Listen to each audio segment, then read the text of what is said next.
برادر ما را سوال کرده است که انا پیامبر چند فرزند دارد. من در یک سرتراشخانه بودم، بعد یک بچه اومد برم در 6 نوبت ده بدیم. بعد بچه که منم خیلی اول پرسی کردم، جای خواندنشم پرسیدم. بعد گفتم که همین انا چند الیمنت های خیمیوی هست. در حال جواب گفتم همین مندلیو خودش ملتش چیه؟ در حال جواب گفت. بعد از آن از این دادرمون پرسیدم که اسحاق نیوتن گفتگی ما خوانده بودیم، همین نیوتن ملتش چیه؟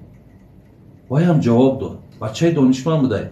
بعد گفتم یک سوال دیگر میتونم، همین پیامبرمون چند فرزند داشت؟ که دیگر جواب دادن نتونست. من گفتم دادر عزیز، من در این علمی که تو گرفتی من طرفدارم. من هم همین آدمای همین دانشمند و میخواندگی را احترام میکنم، دوست میدارم. لیکن بین تو نمیدانی که پیامبرمون چند فرزند داشت، پیامبرمون چند سال عمر دید، نمیداند. یعنی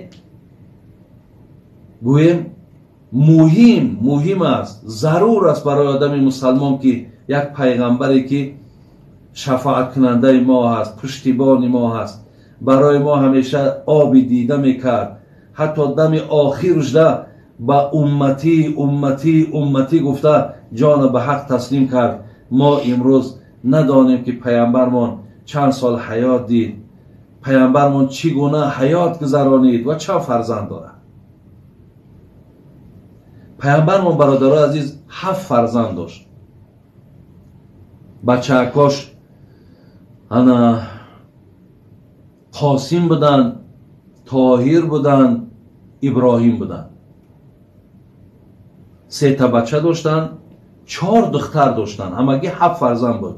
دخترکاش فاطمه بود، رقیه بود، زینب بود، کلثوم بود.